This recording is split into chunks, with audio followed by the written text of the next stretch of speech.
जानकारी मेन होता है। मंदिर आपके घरों में भी है, सबसे मेन होता है जानकारी। हम आपको उत्तराखंड के बारे में, ऋषिकेश के बारे में, राम झूला लक्ष्मण कैसे बना, इसके बारे में बताएंगे। देखिए, उत्तराखंड जितना भी है देवभूमि के नाम से जाना जाता है, ऋषिकेश तपोभूमि के नाम से जाना जाता है। इसका नाम ऋषिकेश क्यों पड़ा? क्योंकि यहाँ पर ऋषि मुनि तपस्वी ज़्यादा रहा करते थे, इसलिए ऋषिकेश के नाम से प्रसिद्ध है। राम झूला लक्ष्मण या गंगा पार करने का साधन है, इसे न राम जी बनवाए न लक्ष्मण जी बनवाए, इसे यहाँ की गवर्नमेंट बनवाई है। 1924 के पहले जो लक्ष्मण झूला था वो लकड़ी का झूला था। वो भी लकड़ी का झूला कैसे बना था? कलकत्ता के जो नागरमल सूरजमल सेठ थे, अपने परिवार के साथ यहाँ पर घूमने आए थे। घूमते समय उन्हें बड़ी परेशानी हुई थी। उनकी पत्नी मरते समय कह के गई थी वहाँ पे एक साधन बना देना। वही 1910 में एक लकड़ी का झूला बनवाया था। जब 1924 में बाढ़ आई तो लकड़ी का झूला बह गया। उस समय यात्रा बंद हुई, यात्री पाने में बड़ी परेशानी होती थी। उस समय ब्रिटिश सरकार था, अंग्रेजों का शासन था। उन्होंने 1930 में, हाँ, अंग्रेजों का शासन था। उन्होंने 1930 में लकड़ी के झूले को हटा दिया और लोहे के पुल से उसकी मजबूती बनाई, सबसे लक्ष्मण प्रसिद्ध है। और यहाँ से 500 मीटर आगे राम झूला है। इस झूले का निर्माण यहाँ के स्वामी शिवानंद जी के हैं। इसका काम 1985 में चालू हुआ, 1986 में तैयार हो गया। इसकी कुल लागत 1 करोड़ 2 लाख रुपये लगी है, जिसमें से 51 लाख रुपया स्वामी शिवानंद जी दिए हैं और 51 लाख यूपी गवर्नमेंट दी। पहले यूपी गवर्नमेंट था, 2000 में इसका बंटवारा हो गया, यूपी अलग हो गया, उत्तराखंड अलग हो गया। उसको राम झूला के नाम से भी जाना जाता है और स्वामी शिवानंद झूला के नाम से भी जाना जाता है। लेकिन इसका नाम राम झूला लक्ष्मण क्यों पड़ा? जब श्री राम जी रावण को मार के लंका से वापस आ रहे थे तो उनके मन में एक भावना उत्पन्न हुई, पश्चाताप की भावना। आप सबको पता होगा, ब्राह्मण को माने ब्राह्मण दोष लगता है, गौ को माने तो गौ हत्या लगती है। रावण एक ब्राह्मण था और त्रेता युग में राम ने रावण का वध किया था, लक्ष्मण जी ने मेघनाथ को मारा था और शत्रुघ्न लवन ने असुर को मारे थे। इसलिए रघुकुल वंशज को ब्रह्म हत्या का दोष लगा था। उन दोषों से मुक्त होने के लिए उनके चारों भाई उत्तराखंड में आके तपस्या किए थे। भरत भाई ऋषिकेश में तपस्या किए त्रिवेणी घाट पर, लक्ष्मण जी लक्ष्मण झूला पे, शत्रुघ्न मुनि की रेती, गंगा पार आप जितना भी देखते हैं ये सब मुनि की रेती में आता है। यहाँ पर शत्रुघ्न तपस्या किए। वो जो त्रिवेणी घाट बता रहे हो, त्रिवेणी घाट है, वो किस वजह से त्रिवेणी घाट नाम रखा? त्रिवेणी घाट में कोई संगम उंगम नहीं, एरिया का नाम है त्रिवेणी घाट। वहाँ पर भरत जी तपस्या किए। वहाँ भरत जी का मंदिर है, बाजार में आएंगे ना अंदर साइड में, घाट से थोड़ा अंदर साइड में मार्केट में, वहाँ पे भरत जी का बहुत बड़ा मंदिर है। वहाँ भरत जी ब्रह्म हत्या से मुक्त होने के लिए वहाँ पर तपस्या की है। वहाँ पर कोई संगम नहीं, संगम तो आपका 2 ही जगह है, वो सब मैं आपको बताऊंगा। और राम जी देवप्रयाग में तपस्या किए थे। यहाँ से 70 किलोमीटर दूर जाएंगे ना, वहाँ पर देवप्रयाग है, वहाँ पर श्री राम जी तपस्या की। इस तपस्या से उन्हें ब्राह्मण दोष से मुक्ति मिली थी। इन्हीं वजह से जैसे जैसे ब्रिज बना तो पब्लिक ने नाम रख दिया, बड़े झूले को राम झूला, छोटे झूले को लक्ष्मण झूला। इसी बगल में झूला बना सीता झूला, जानकी सेतु भी कहते हैं, जो 20 नवंबर 2020 को इसका ओपनिंग है। तब से स्टार्ट है, 3 साल हुआ इसको रेडी है। और गंगा का नाम है भागीरथी गंगा। भागीरथ जो पूर्वज थे 60,000 पूर्वज कपिल मुनि के श्राप से भस्म हो गए थे, उनके आत्मा को शांत करने के लिए भागीरथी तपस्या करके गंगा जी को धरती पर लाए। वही गंगा जी शंकर जी के जटा के माध्यम से हिमालय पाई है। हिमालय से गोमुख होते हुए गंगोत्री यमुनोत्री केदारनाथ बद्रीनाथ होते हुए ये ऋषिकेश के रास्ते हरिद्वार गई है। हरिद्वार से निकली इलाहाबाद में गई है, जो गंगा जमुना सरस्वती का संगम है। इलाहाबाद से बनारस गई है, जो काशी गंगा के नाम से निकली है। और बनारस से आप पटना के रास्ते कलकत्ता गई हैं, जो गंगा सागर के नाम से जानी जाती है और गंगा सागर में जाके समाप्त हो गई है। इसका त्रिवेणी संगम 2 जगह है। पहला त्रिवेणी संगम देवप्रयाग में, अलकनंदा भागीरथी मंदाकिनी, और दूसरा त्रिवेणी संगम इलाहाबाद प्रयागराज में, गंगा जमुना सरस्वती। अब यहाँ पर दर्शन है कांच का मंदिर, विष्णु जी का विराट रूप 24 होता है। पीपल के पेड़ में गणेश जी, कल्पवृक्ष का पेड़ है, रुद्राज का पेड़ है। एक मुखी का दर्शन, बर्फ का शिवलिंग का दर्शन ये आश्रम के पीछे साइड में। ये टोटल दर्शन यहाँ पे है। और यहाँ किसी भी मंदिर में दान दक्षिणा चढ़ावा नहीं लगता, कहीं आपका पैसा नहीं लगेगा। अपने मर्जी से 10-5 रुपये कहीं दान करना है, आप दान पेटी में दान कर सकते हैं। यहाँ पे पंडा वाला सिस्टम नहीं है, ना ही कहीं पूजा पाठ होता है, केवल दर्शन की जानकारी है। तो चल के दर्शन, ठीक है। ये सामने जो पेड़ देख रहे हो ना, यहाँ पे बड़ा वाला, जिसमें लाल धागा बांधा हुआ है, ये कल्प वृक्ष का पेड़ है, मनोकामना वृक्ष। समुद्र मंथन के समय जो 14 रत्न निकला था, उसमें से एक रत्न कल्प, इसे मनोकामना वृक्ष कहते हैं। जो कुछ भी अगर आपको मनोकामना मांगना, आप यहाँ से मनोकामना मांग सकते हैं, मनोकामनाएं पूर्ण हो जाती है। जब मनोकामना पूरा होता है तो स्वामी जी से मिल के गेट पर के अंदर जाते हैं, परिक्रमा करके लाल धागा बांध के मनोकामना को तोड़ते हैं। मनोकामना तोड़ने के लिए आपको यहाँ आने की जरूरत नहीं है, आपके यहाँ कहीं भी नज़दीक में कल्प वृक्ष का पेड़ है, वहाँ पर भी आप परिक्रमा करके लाल धागा बांध के मनोकामना को तोड़ सकते हैं। वैसे अपने इंडिया में 6 जगह है। एक तो जोशीमठ है, केदारनाथ जाएंगे जोशीमठ वहाँ पे है, एक यहाँ है, एक यूपी में बाराबंकी में, एक जगन्नाथपुरी में, आपके उड़ीसा में भी है, अगर आपका रामेश्वरम में है। अगर राजस्थान में जाएंगे ना, पुष्कर मंदिर अजमेर में, वहाँ पर 6-7 पेड़, वहाँ पूरा बगीचा लगा हुआ है। तो जहाँ भी आपको नज़दीक पड़े वहाँ पर जाके परिक्रमा करके लाल धागा बांध के मनोकामना को तोड़ सकते हैं। इसका पहचान होता है, आप लोग बेलपत्र देखें, बेलीपत्र, बेलपत्र में एक पत्ते में 3 पत्ता होता है, इसका एक पत्ते में 5 पत्ता, ऐसे फूल की तरह खिला होगा।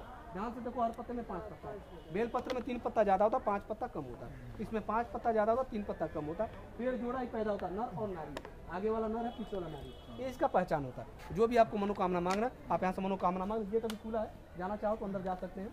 इसमें थोड़ा बड़ा होता है, परहेज होता है। जैसे अगर आप तन मन से शुद्ध हैं तो उसको टच कर सकते हैं, क्योंकि स्त्रियां जो है महीने में एक बार अशुद्ध होती हैं, उन सबको नज़र में रखें उसको टच करिए, क्योंकि पेट पूरा सूख जाता है। अगर अशुद्ध तन से उसे छुएंगे पेट सूख जाता है। तो अंदर जाना तो गेट खुला है, जूता निकाल के अंदर जाके एक परिक्रमा करके मनोकामना मांग के आ जाएगी। ठीक, धागा अभी नहीं बांधना, धागा मनोकामना पूरा होने के बाद बांधना है। ठीक है, तो जाना तो जा सकते हो आप, नहीं जाना तो अभी गेट बंद है, तो ये आपका 5:30 बजे के बाद खुलेगा। तो अभी हम पहले अंदर का दर्शन करेंगे, उसके बाद अगर आरती तो देखना नहीं है, टाइम हो जाएगा, रात हो जाएगा। तो यहीं से आपको जो भी फोटो लेना आप यहीं से ले लीजिए। उसके बाद अंदर चले, कांच का मंदिर है, बिजली का विराट कल्प वृक्ष का पेड़ है और रुद्राक्ष का पेड़, ये सब इसके अंदर, वो दर्शन करके तब आगे निकलेंगे।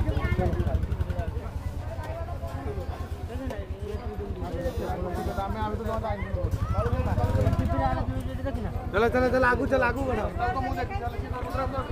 और यहाँ पे फिल्मों का शूटिंग होता है, धारावाहिक एपिसोड, धार्मिक फिल्म, उसके हिसाब से बनाया गया है।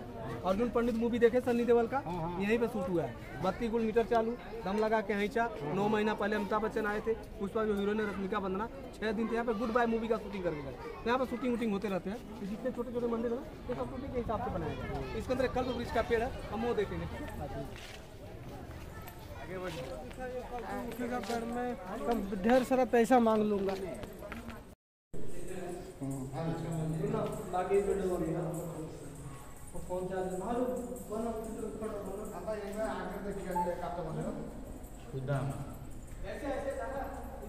इधर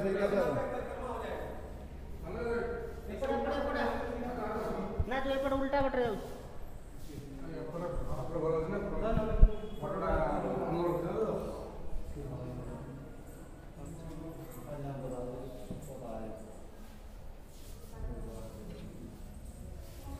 विराट कोई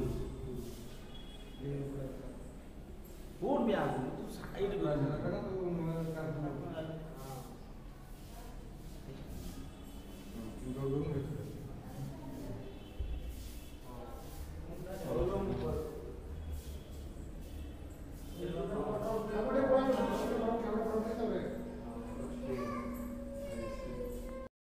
आया समझ में? हाथी अपना सूट उठाता, नीचे वाला पार्ट दिखाई देता है। आया समझ में? ये तो एक दंत है। अब हम आपको बिना दांत वाला दिखाएंगे, इधर आ जाइए। 300 वर्षर पुराना गछ ये बड़ा होता है, वो 2 पेड़ है ना, ये एक ही पेड़ है, एक ही है ना।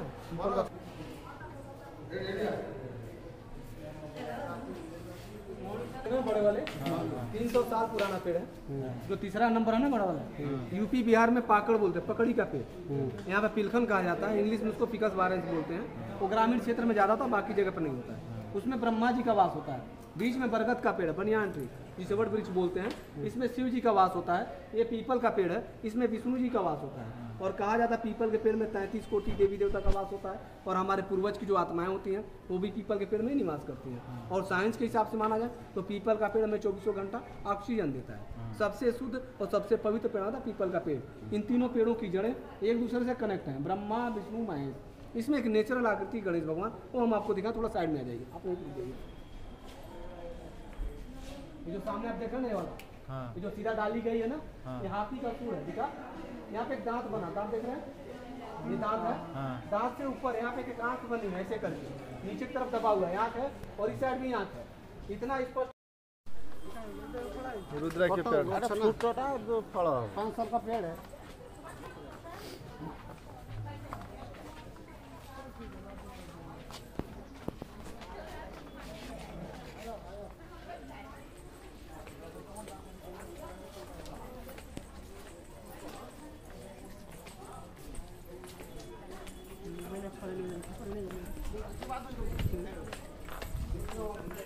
निगम है यहाँ पर दर्शन का एक मुगराज का स्फटिक शिवलिंग का, ये स्फटिक मणि है।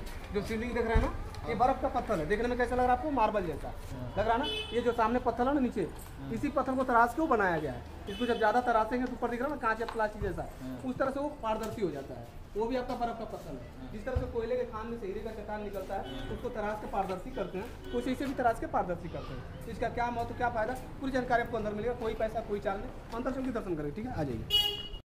यहाँ कोई भी चीज लेना या खरीदना जरूरी नहीं है। ये गवर्नमेंट का म्यूजियम है। यहाँ 3 चीजों के बारे में सरकार बताती है, रुद्राक्ष, स्फटिक और रत्न। एक मुखी है, बिकता नहीं है, 12 साल में एक पेड़ पे एक आता है। भगवान शिव का तीसरा नेत्र माना जाता है, जिसके दर्शन करने से कोई जाने अनजाने में हमसे भूल हो जाती है, उससे मुक्ति मिलती है। तो सभी लोग कि मैडम पिक्चर है, आपका फोन जमा हो जाएगा, कैमरे लगे हैं, तो सभी लोग 3 बार ओम नमः शिवाय कर लीजिए।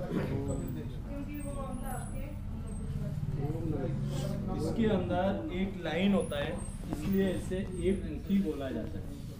जो लाइन देख रहे हैं ना, और इसमें कोई दूसरा लाइन नहीं है, ये आपको सिर्फ दर्शन के लिए। राम सेतु ऋषिकेश हरिद्वार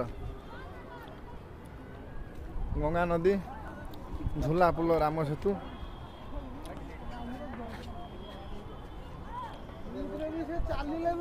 मो भाई खुशी बहुत नाचुची ना चलने भी झुलुची न चलने भी झुलुची